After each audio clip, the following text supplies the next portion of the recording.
Well, thank you very much. It's an honor to be here with you this evening, and thank you for the introduction.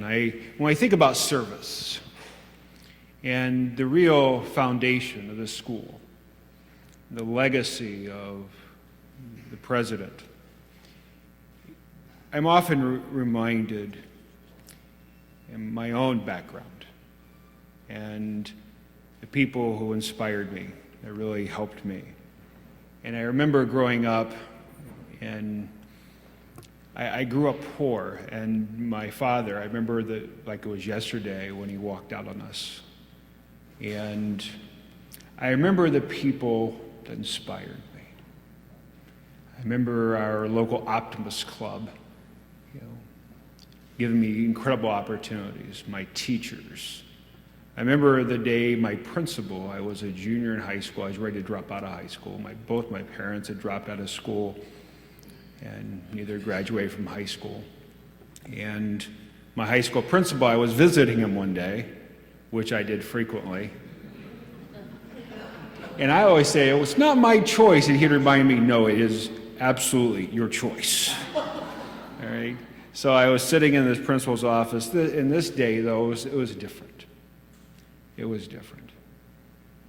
And he walked out of his office rather than inviting me in, and he said, stand up. I stood up, and he grabbed me by the shoulders. He looked me in the eye, and he said, you may give up on yourself, but I will never give up on you.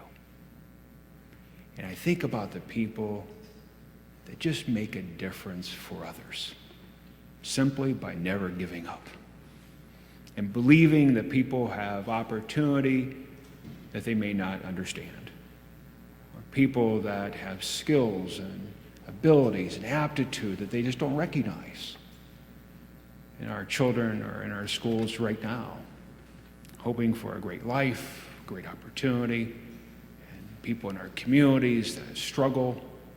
But what a powerful thing it is when we come together to help solve those problems. So I am very pleased to be here, and thank you for all that you do. I know you come from different areas, from schools, from the Clinton School, community organizations, and so forth, but it's that collective effort that we can transform communities, states, and our nation. It was people like Phil Gardner, my high school principal, and my teachers that really inspired me to go into education. And people that really reached out to me. And it was that day in Phil Gardner's office that I decided that I wanted to be an educator, that I wanted to spend the rest of my life just trying to be like him. And that's what really led me to Project Lead the Way. I was introduced to this organization in 2001 as a high school principal. And it was in that experience when 25% of our kids were dropping out of high school, another 25% at least were graduating simply because they had mastered the art of doing school. They knew how to comply, they could get by, and they graduated, but they were destined for a lifetime of poverty. They didn't have skills. And I was introduced to this organization, and I saw the transformative power of what it means when you can put great curriculum, great teachers, and inspired kids. And it can really make a difference for them. But the big question then is, why is this important? We look nationwide today. We have a persistent skills gap in the U.S. that's hurting our economy, it's hurting our people. Today we have 20 million people unemployed or underemployed, yet we have 3.8 million jobs that are unfilled because employers can't find people with the skills to fill those jobs. We look at STEM jobs, and what's projected over the next 5 years is growth over 17%, more than double the non-STEM jobs, yet we're expecting by 2018 that we'll have 1.2 million unfilled STEM jobs. See, this is where really the jobs are, where the jobs are going to be. Nationwide in STEM, we find that wages are commanding a 25% premium over non-STEM jobs. Here in Arkansas, there are 2.4 STEM jobs for an unemployed person, yet in non-STEM, there are 4.4 unemployed people for every one job. and those really reflect a nationwide issue. There's great demand for people with these skills. But the big question and the big issue then, if schools are the pipeline for this, we just have too few of our students that are inspired, engaged in this kind of work that will allow them to go in these kind of great jobs and great careers. But the students are here. We don't have a people shortage. We just have too many uninspired kids. We have too many kids that are headed for dead-end jobs and a lifetime of poverty. And we can fix it, and we have to. It's really about our global competitiveness, it's about our quality of life, it's about our national security. It's really the sustainability model for our communities and our states. But we also have, and something that we spend a lot of time working on, is that we also have an equity issue. For instance, take engineering. It's unconscionable to me that only 14% of our engineering workforce made up of women. That only 6% of our nation's engineers are underrepresented minorities. Okay? This is an engineering problem, it's an education problem. Then people also often ask, what is STEM? What does it really mean? What we look at is, we really think that if we just think of STEM as science, technology, engineering, mathematics, as this acronym, we're really missing the point. That it's so much more. It's not the exclusion of any other discipline or any other area, but rather a more inclusive, integrated, connected approach to teaching and learning. It focuses on project, activity, problem-based learning that engages students' minds and requires them to use their minds to think, to solve problems, to develop skills in problem solving and critical thinking, collaboration. Those are the skills that we're trying to develop. Howard Gardner says that the greatest deficit in American education is the inability of our students to apply learning in a context in which it wasn't learned. That in America, we teach a mile wide, an inch deep. It's about content coverage. We have to get through the books. We have to be on the right chapter. It's also important that kids are on the right chapter too. But more importantly, how do we move from learning math down one hallway, learning science down the other hallway, and actually help students understand that math and science are skills to solve problems that are connected to everything they do every day. I'll tell a story. I was on a flight to California, and I was sitting next to a lady, and she said, "What do you do?" And I told her what I do, and she said, "Oh, you're one of those." I'm like, "Now what does that mean?" She said, "Well, I'm an art director. And STEM just disregards the arts." And I said, I don't believe that at all. Quite the opposite. And she looked at me and said, "If that's what you think." It was not pleasant. I'm like, this is gonna be a 4.5-hour flight. We gotta change this. All right. So we get up above 10,000 feet. She pulls out this MacBook Pro, and she started creating this commercial. She had all these video clips. She was pulling these commercial pieces together. And I said, "Ask, do you mind if I watch?" She said, "Not at all." A few minutes later, I said, "Hey, by the way, who do you think made this stuff? Who do you think put all this together? Who created and built this software, wrote this code, created these tools, gave you this computer? Who makes paint and paint brushes? Who makes canvas for artists to perform?" This is the exclusion of everything. It's at the center of everything. We have children that will do things that are kind of mindless type of activities, but they don't know how their cell phones work. They don't know how modern technology works. When kids understand that, and they understand the math and the science behind all this stuff, it gets exciting. I remember in 2001, we were putting PLTW in this high school. I had 2 areas of pushback. One came from our elective teachers. And they said, "We're really concerned that if students take these courses, they may not take ours." The other came from our math and science teachers. They said if students take more of this, they may not take our advanced math and science courses. Well, the first was absolutely true. That's why they called them electives. Kids are going to take the things that are meaningful to them. So, of course, that was going to happen. But the second didn't happen at all. Just the opposite. Our enrollment in advanced math and science went up exponentially because kids were inspired. And they finally realized that math and science matters. That the answer when they asked the question, I know no one in this room has ever asked this question, when will I ever use this again?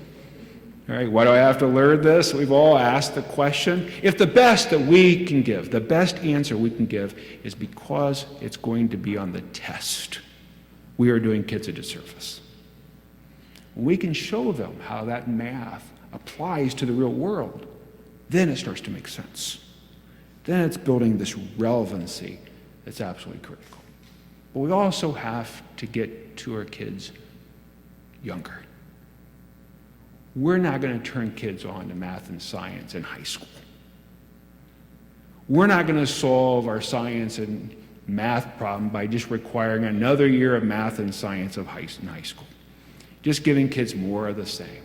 We have to inspire them earlier. Kids make decisions whether they're good in math and science as early as second and third grade. We lose millions of kids as early as second and third grade that have tremendous potential to do great things.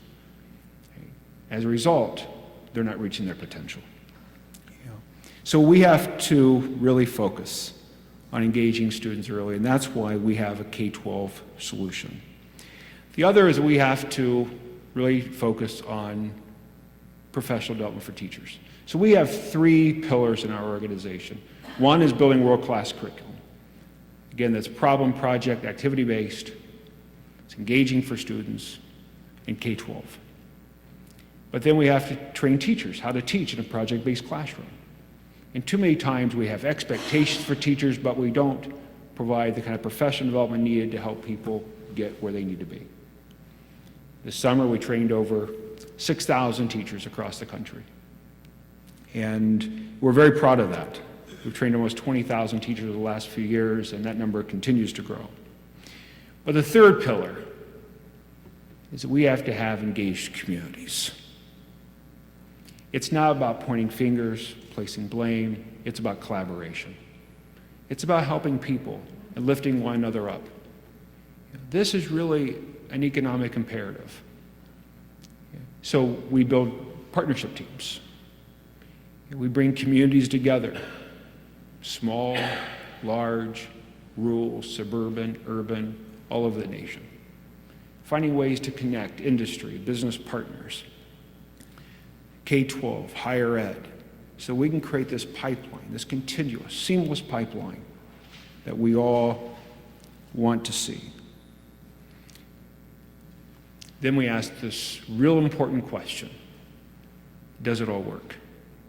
And what evidence do we have? It's the right question. And I have shared, and I share frequently, that if we're not achieving the kind of outcomes that we say we are, and we can't demonstrate that we're fundamentally changing the experience for students and adding value, then we should do the right thing and go out of business. We owe it to our kids. We owe it to our schools to continue to produce a high-quality experience for all of them. But the results are compelling. Study after study that's been done on Project Lead the Way show that our students persist beyond high school, and they go into STEM at a much higher rate, and they outperform students that haven't had Project Lead the Way. But every 6 months, a new study comes out that we had no idea was being done. People just looking at state-level data, whether it was the recent Texas State study, a study out of Indiana recently, Robert Tye, University of Virginia, looked at 30 studies that have been done on Project Lead the Way, wrote a white paper, and he came to the same conclusion: the evidence is compelling. So, we're excited about the work we're doing. We're excited about the opportunity here and across our country to provide schools with great curriculum, train teachers, and collaborate. with schools and communities so that we can really move all this forward. But I'm going to share a couple other things that I think we need to do.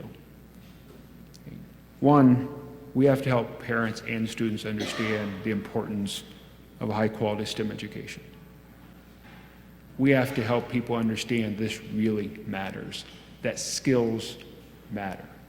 Eric Hanishuk, a professor at Stanford, wrote a book recently called Endangered Prosperity. One of the things that Eric talks about in his work is when he talks a lot about degrees and degree attainment, that we set metrics like on who graduates, who gets a degree, how many total degrees we have, driving up the number of degrees, but he comes to a simple conclusion that most people agree with, and that is the skills matter. It's not just a degree. It's developing the skills that are desirable, marketable, and transferable. Because as industry changes rapidly, we need people that have the skills that they can change with our companies. That they don't have skills that become antiquated. So we're developing these lifelong learning skills. And here's something else that is something dear to my heart, and that is we have to stop making excuses. We have to raise expectations for all kids. We can no longer accept that kids that don't come from wealthy families or students that live in poverty can't perform as well as other students because they can.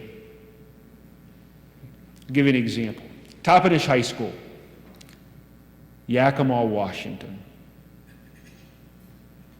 part of Yakima Nation. 100% free and reduced lunch. Average family income, $18,000. Over 90% minority. It was listed as a dropout factory. Their principal, Trevor Green, was introduced to PLTW. He implemented it in his school. 5 years later, Trevor Green was named 2013 National Principal of the Year. Toppenish performance among the best in the state. Their kids were doing more math, more science, going to college at an amazing rate. Kids that weren't expected to graduate from high school were going on. And I remember there was a young man from Toppenish when I visited there, and he asked me a real important question. First I asked him, what are you going to do? He said this, I'm going to engineering school, and then I want to come back and help all these other kids understand they can do the same thing. And then he looked at me, he said, when is my brother going to get this?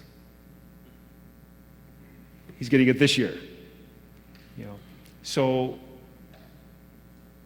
our students, I'm absolutely convinced, will meet us wherever we place the bar.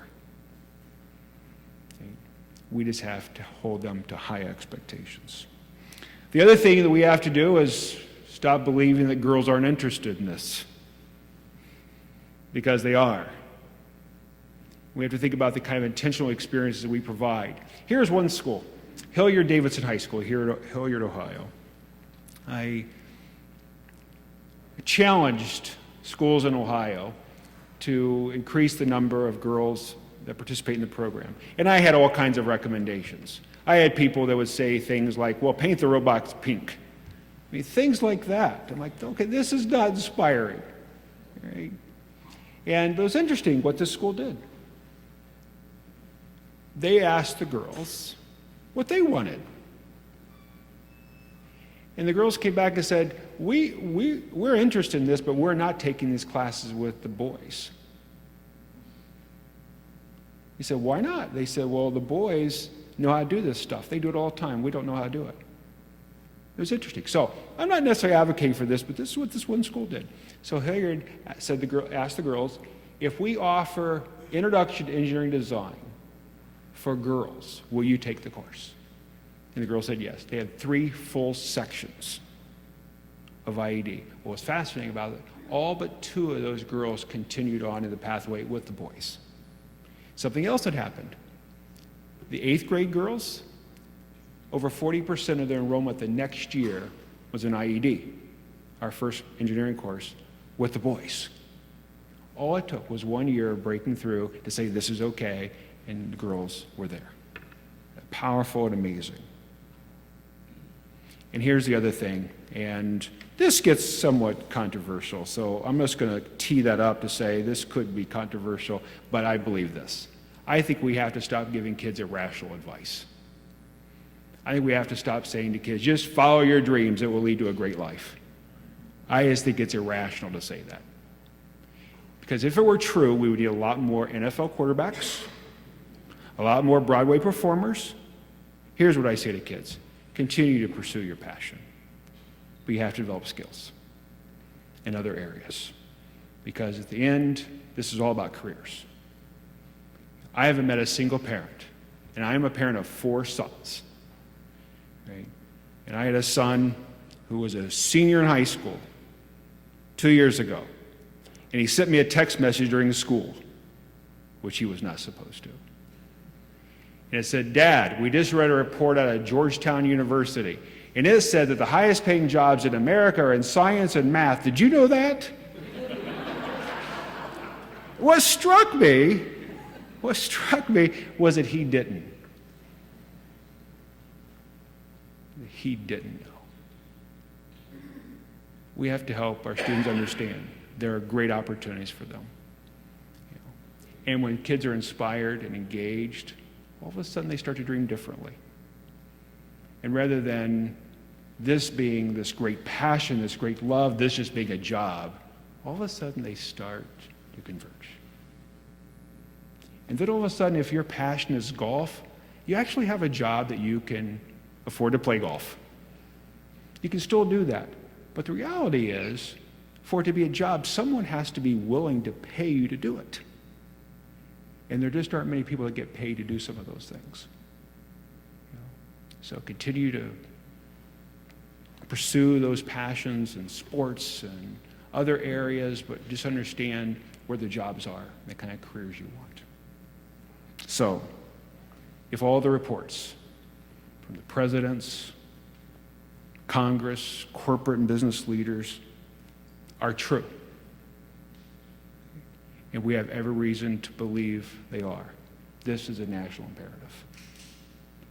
I wanted to go back just for a moment, and when I talk about our programs, I talked about K-12 and our elementary launch program, our middle school gateway program, and then we have 3 high school programs in engineering, biomedical science, and computer science.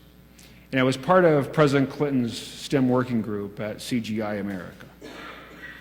And just last year, President Clinton talked about PLTW's computer science program, and he called it a game changer. So I think the real game changer is in this room. It's us that are going to change the game. Okay?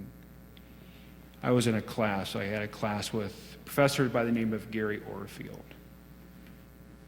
And Gary started the Harvard Civil Rights Project. And I was in his class and I asked a question. I said, "Gary," this is the first week of class, I said, "Gary, what are your thoughts on how we can improve education in our nation?" He said, "Just stick with me, and over the course of this semester, I will tell you what I think." I'm like, great. So we're 8 weeks in, and he still hadn't told us. And I said, "Gary, are you going to give us what you think? I'm really interested in what you have to think." He said, "Just stay with me, and I'll tell you what I think." We're in the 16th week. It's like the last week of class. I raised my hand again, beginning of class. 3rd time I've asked the question, "Gary, what are your thoughts?" He said, "Just stay with me." I'm like, "Gary, it's the last week of class." He goes, "Vince, you are the most impatient person I know." And we get to the end of class, and Gary looked around. He said, "Okay, you've been asking what I believe we need to solve the problems facing our country." He said, "The solution is you." And that's what I believe. I was also disappointed that I waited 16 weeks for someone else to tell me what the answer is, when I was responsible for it. See, I think that's another problem that we have to overcome. We can't wait for others to solve the problems. We can't sit back and just think that someone else is doing it or someone else is going to. It's powerful when we take responsibility. We come together in meaningful ways to really make a difference for our kids. So, with that, I'm really excited about being here. And thank you so much for being here today. I know we're going to take some questions, and I already see some hands going up, so I think we're ready for this. So, thank you. Thank you.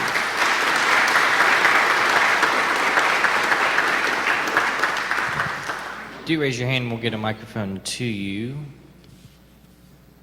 Angie B.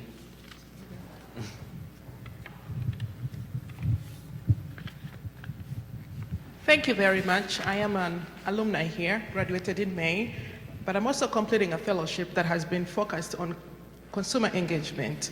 And one of the activities in there that I found was useful is activation of my consumers so that they can be able to motivate themselves or get motivated so they can participate in an activity. So in a STEM program, what are some of the examples you have that motivate the students to love to be participative in the science and technology or any of the programs that we are promoting? I want to make sure, in what type of, you said to motivate them to do? I do believe that if you told me it was important and relevant for me to learn about STEM, there must be something that I should do to motivate myself or get motivated to participate and believe in it. So what are some of the things we are doing to help sensitize the students to love to be part of the science world? Okay, great, thank you. Thank you. Great question. I think part of it is, one is we have to demystify these whole areas in a very early age. So you're talking about specifically around STEM. What do we do to motivate? How do students get self-motivated in this work? And I think part of this is engaging them in a different type of experience. And where students they start to learn to problem solve. They have to think critically. It's interesting when we working with students all over the country, the students who struggle the most in our program, any idea? Pardon? The high achievers. They say, just give me the answer. Is this right or is this wrong? And we tell our teachers in PLTW that you really arrive when students are asking you questions you have no idea what the answer is. Right? That's self-motivating. But I think the greatest motivator that we can provide for our students so they become self-motivated is helping them understand that they can do this, that they can be good at it, and that these are tools to help solve problems. It's bringing a relevancy to learning. It's not just getting through the content to take a test. And we're not just measuring students on their ability to take a single exam. We're assessing students every day and the work they're doing. We're giving them feedback. It's also demotivating.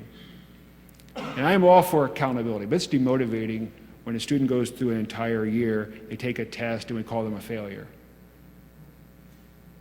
without using any other evidence based on what they've done for an entire year, that we come to that conclusion. That's demotivating. And we can bring together a lot of ways to assess students. So one of the things that we do in PLTW is provide regular assessments. We have end-of-course assessments, but we have projects the students are doing. We can see what they're doing every single day. We can give them feedback on a regular basis. And we believe that's very important. Thank you for the question. Anyone else? Matt? And congratulations on your graduation.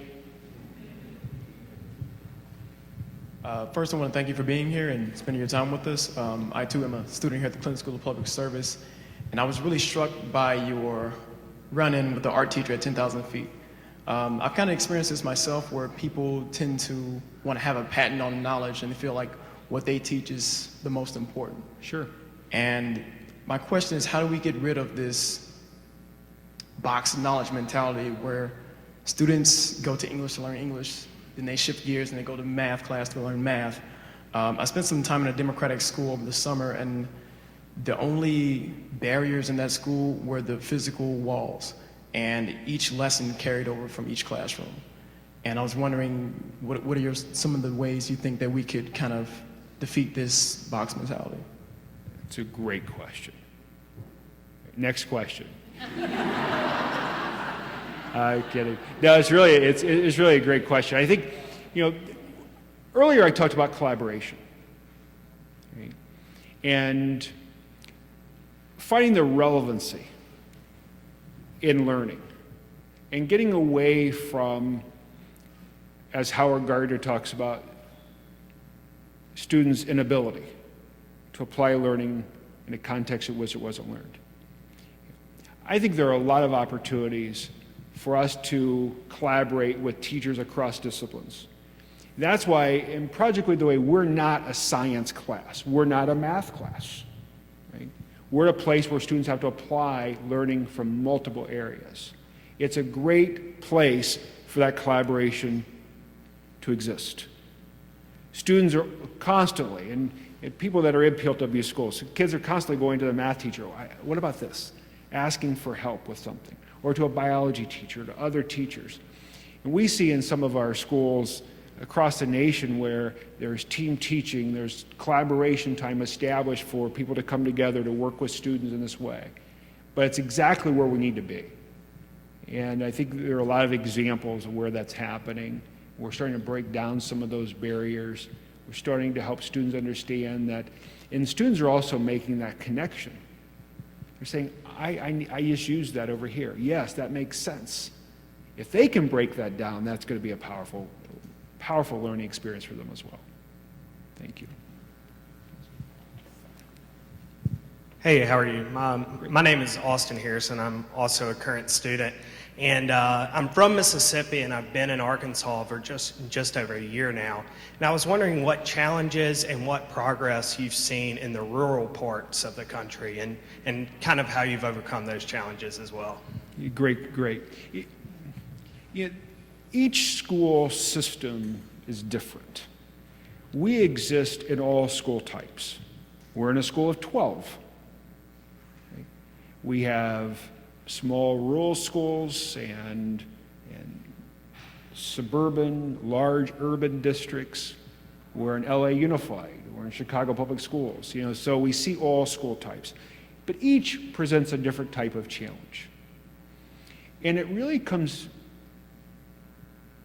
in our experience, comes down to one thing: teachers.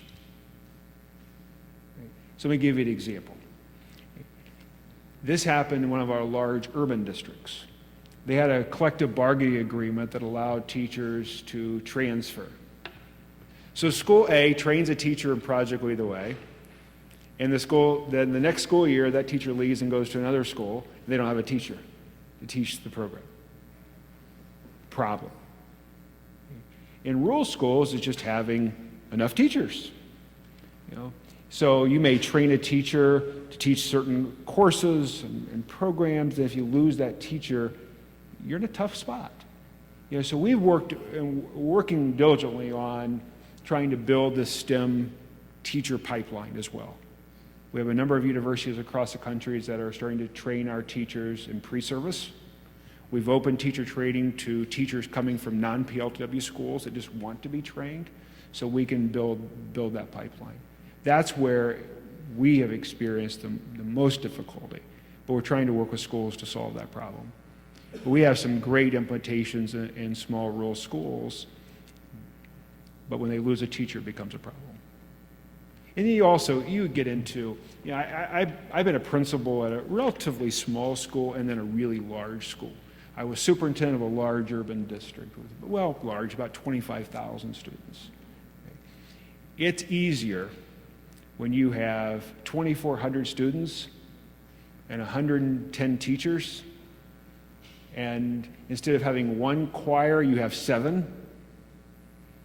You can move staff. It just gives you a lot more flexibility. It's really difficult when you have one science teacher teaching all your science. it creates some different problems. We're also finding, though, many states are starting to look at PLTW because of the results we're getting and starting to substitute some core classes for Project Lead the Way. That's been very helpful in some states as well. Great question. Thank you.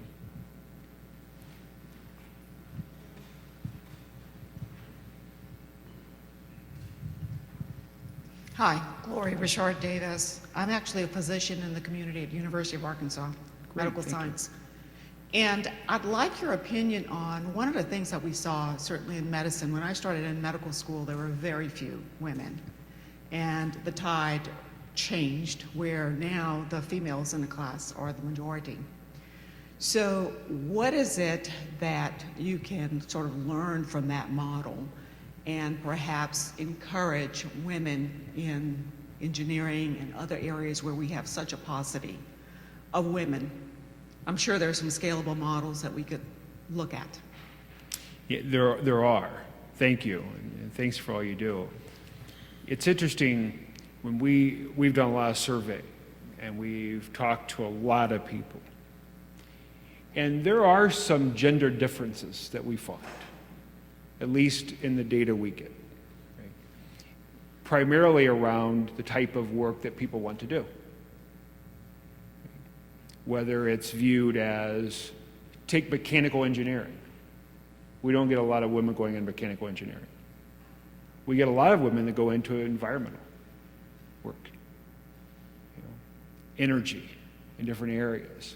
So we're starting to look at, what are some of the lessons learned and how do we apply that in a way that people can actually see the application of their work in multiple areas. Right? It's not fundamentally changing the program, but bringing awareness to it, where people can understand, here's how I can solve problems. If I'm going to mechanical engineering, what does that really mean? If I want to go into architecture or other areas in STEM, what's the application of this? How is it applied? If I want to do work in third world countries, if I want to do other humanitarian work, how can these skills be applied in those areas that are a real asset for me? So what we're really focused on is starting to change and provide more activities for students to see a broader range of application. And that seems to be going very well for us. We're starting to see a lot more interest in with our girls. So for instance, in our elementary launch program, we have this really cool activity that I think our young children are doing. And it is a animal rescue. And we have an animal that's stuck. And they have to build a system with levers and so forth to actually rescue the student and pull them out of a place in which they're stuck. Guess who really likes that? Our young girls love it. The boys love it too, but the young girls really love it. But it's like, okay, I'm using these skills to actually solve a problem that is important to me. The only thing the girls were really disappointed during our pilot of this a year and a half ago, they thought the animal should be a certain type of animal, and they were really concerned about the color of the animal. So we changed it. We changed it for them, but it was just really interesting how those type of activities. One other thing we've learned through all of this is that we need to have regional activities. For years in our organization, we would create an activity for a particular skill set or around a particular concept, and we found that was a mistake. That we needed to provide broader range of activities that interest students, so they're regionally relevant as well. So if you're going into take an energy activity, there are places that are really into alternative energy sources and solar and wind and others. Why don't we have those activities? Well, we do. But for a long time, we didn't. And now we're starting to incorporate those activities to make it more relevant for kids. So great question. Thank you.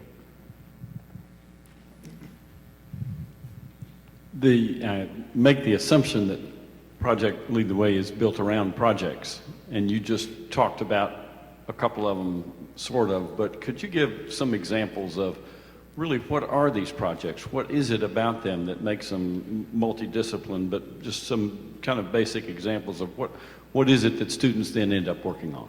Yeah, a wide range of activities from, building energy systems to building bridges, designing them in 3D. Our students use state-of-the-art software. They use the same kind of software that engineering companies use. We use Autodesk, so our kids are using inventor software. They're building 3D models, and then they build things. Our kids build robots. As early as elementary kids, they're building robots, they're programming robots to solve certain problems. They're involved in competitions, across the country. It's really fascinating. So in each area, in biomedical sciences, our students do ANA. We have students that actually take a person that is deceased and then work collaboratively around clues and activities to determine cause of death and then solutions, and are there things that we can do to prevent this kind of death? They're looking at through simulations, they're looking at arteries, and it's fascinating what our kids are doing. And it's just really exciting type of work. We don't want to give kids things that aren't engaging, but also aren't relevant and aren't real. So we try to make it as real as possible and connect to the real world. So.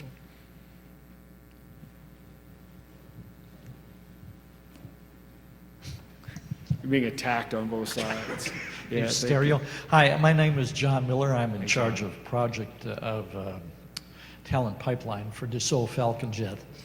And I'm also on the board of directors for STEM in the States, so this discussion is not too new to me. No. And generally I hear 3 areas of concern. One is the student, the other one is the teacher, and then the parent, or whatever. You heard it again. I suppose I had some sort of an epiphany some minutes ago. And Dr. Richard Montgomery said, "Can I bring some kids?" And I said, "Sure." But after listening to you, maybe I should change the paradigm and I should say, "No, I want you to bring your teachers." So I'm thinking that maybe I should change the way we look at this. I mean, we really have a very inspiring place. We build big corporate jets that are flashy and things like that. Yes. But am I totally nuts? What should I do? What triggers teachers? Because I'm aware in this state that it's more difficult to get someone certified to teach in K1 through 6 or whatever. But it seems to me that if I inspire the teachers, that I may, first of all, is this a bad idea? Second, if it's a good idea, what do you suggest? Yeah, I don't think it's a bad idea at all. In fact, I'm going to be at Dr. Montgomery's schools on Wednesday, I believe. Yeah, I'm looking forward to the visit there. Thank you. Thanks for all your support. I think it's a great idea. I wouldn't exclude the students either, though. I would have them all come. I think the idea of helping students understand. The other thing with teachers, and again, I'm a former teacher as well, and sometimes we ask of teachers to impart an experience for students that they've not had themselves. And it's really hard. And so what does advanced manufacturing really look like? If I have not been there, I have no idea. I can read about it. What better way to actually invite them in and to see what really happens, to see the kind of jobs that are available for students, the kind of salaries that are paid, the excitement that really happens in some of our facilities in which we're doing some amazing things in this country. The best innovations in the world are happening right here in the United States of America. And we have to expose people to these type of things so that we continue to be the great innovator. We continue to build great entrepreneurs. And I think anytime that we can engage teachers, students, and helping them see and understand the kind of things that are happening, we're better off for it. And I would also include guidance counselors in that as well. So, thank you. And then I would like to visit your facility too. Yeah, that's great. So, Oh, one second. You can stand up. I just want to share one more thing here. I was in, and I visit a lot of companies, from GE's Global Research Centers to John Deere, World Harvest World, in which they build the world's largest combines. Here's something that happened in John Deere that I was fascinated by. So we took a tour through their manufacturing facility. You walk in the door, there are these big rolls of steel. You get to the end of this facility, multiple acres under a roof, and there's this 4-story combine. Okay? But all along the way, they said this job requires this training, this many hours, this skill set. Every single job. They knew exactly what it required. And we have a company, Toyota. Toyota, something they did within, and it started in the North American facility in Georgetown, Kentucky. 7.5 million square feet. Huge operation. And they were looking for a K-12 program, and they could not hire enough advanced manufacturing technicians. They just couldn't get enough people. And then the people they hired, they said in their best year, they could only retain 50% that could make it through the rigorous training and assessments. And they found Project Lead the Way. So what they did is they started supporting schools within a 60-mile radius of their Georgetown facility. And they started recruiting our students directly out of high school. They brought in a community college to their facility, and they offered these students a job and a degree. Okay? And they had their first cohort that went through a year and a half ago, and 100% of our students were highly successful, and they offered each graduate a job at Toyota. Starting salary, $60,000 and up, okay, with a degree. Well, then the students wanted some wanted a bachelor's degree, so they brought in the University of Kentucky. These students never leave Toyota's facility by the time they leave high school. So we got a call from Toyota officials, and they said, we have a huge problem and we need to come see you guys. Like, okay, what's going on? So they show up, they say, okay, here's our problem. This thing's working. And they said, we have a 5-year plan to put this in all of our North America facilities, but our presidents will not wait. We have to do this in 18 months. We have to go. Now, we've visited, I think, with 13 Fortune 500 companies, this Toyota facility, this Toyota model that's growing. We have it on our website. It's Advanced Manufacturing Technician Program at Toyota. Dennis Parker runs the program. Happy to talk with anyone, but it's been extraordinarily successful. That's just one model, though. Yes, thank you. Hi, my name is Maddie, and I'm a Clinton School student. Frankly, I think your program sounds really great, and I'm just curious what barriers you've identified as potentially problematic for more widespread implementation of a program like this. Maddie, that's a great question. And one of the things that we've looked at, we talk about barriers to access all the time. It is a common conversation with us. It's like, what are the barriers? So one I mentioned around teachers. And how do we increase the pipeline of teachers that go into STEM areas, in project-based classrooms? How do we deal with teachers that leave a school district and leave a school district short of a teacher? How can we help facilitate that? That's one. Another is cost for schools. And one of the things that we did a year and a half ago, schools, for instance, software, I mentioned Autodesk software. Schools would buy a software package for 125 seats for $31.95 at each course. There was more software, additional cost. So we'd have schools that would spend $7,000 to $10,000 a year just on software every year. And that's hard. It's hard. And then we'd have things that we would require for the program that would add another cost to the program. So we've done a couple of things. One is we moved completely away from that model.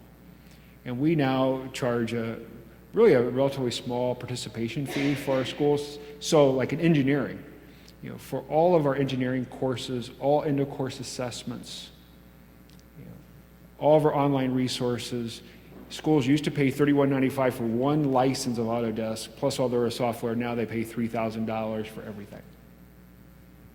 So we've been able to drive costs down to schools, for schools. We've moved away from a lot of requirements around equipment and so forth, and saying, at first we don't require schools to buy any of that stuff from us. So we have a lot of companies that will donate to schools, and whether it's 3D printers or other things like that.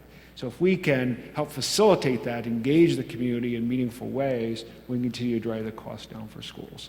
And it's been big for us because we've doubled in 3 years. And we're growing rapidly. We added, in 2009, 10, 11, those 3 years, we had an average of 450 new programs. This year, we added 2,200 nationwide. So we're growing rapidly. But we're going to continue to look at those barriers. We do what we do because we want to get to students. We want to provide access. And we have a lot of corporate support providing. We also do a lot of fundraising for schools. So here's something else we did. We generate our revenue from participation fees and so forth. We went to all of our corporate partners that used to fund our operations as a nonprofit.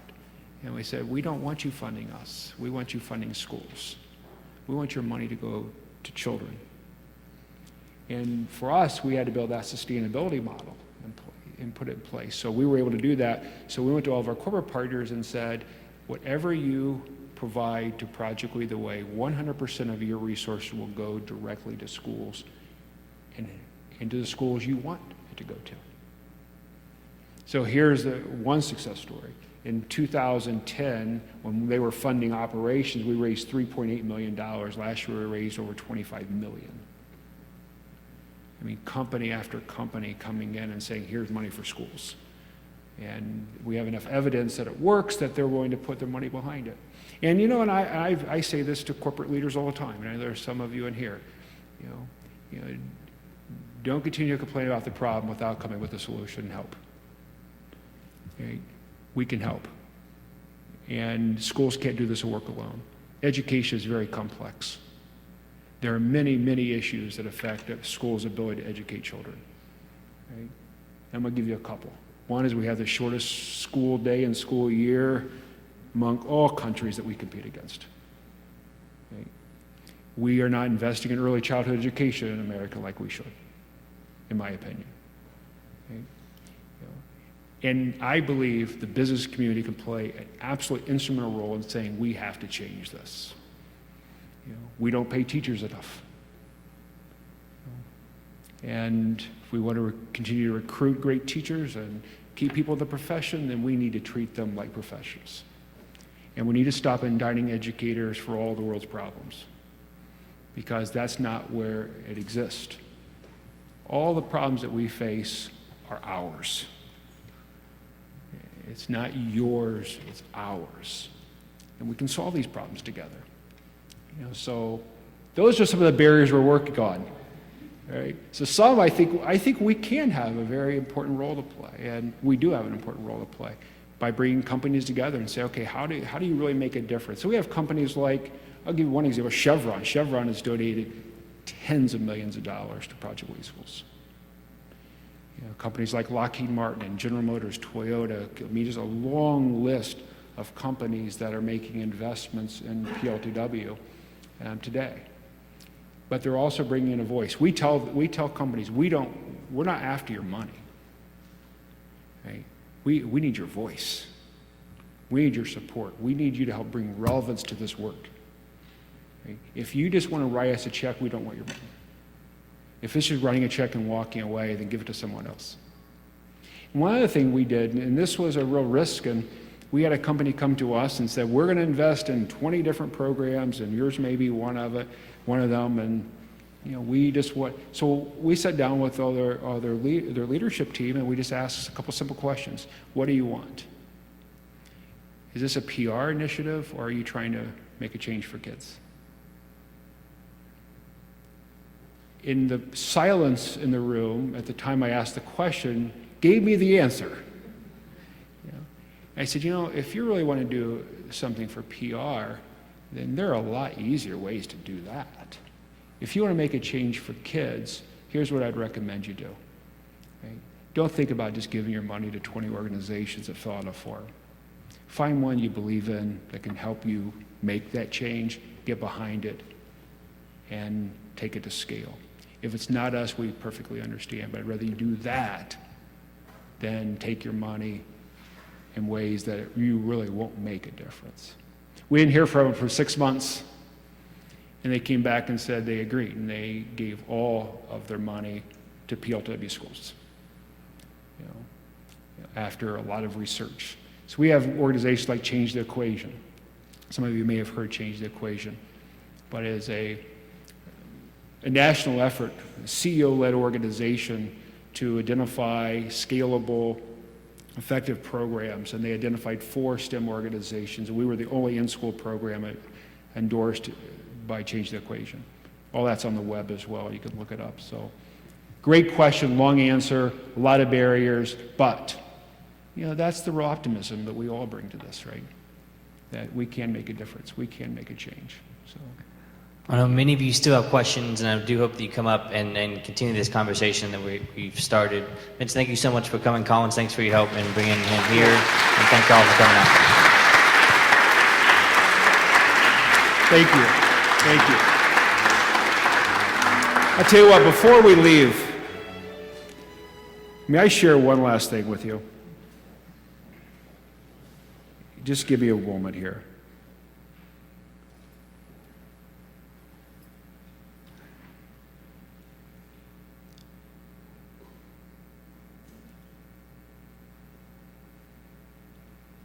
Okay, this latest upgrade, I'm not quite there yet.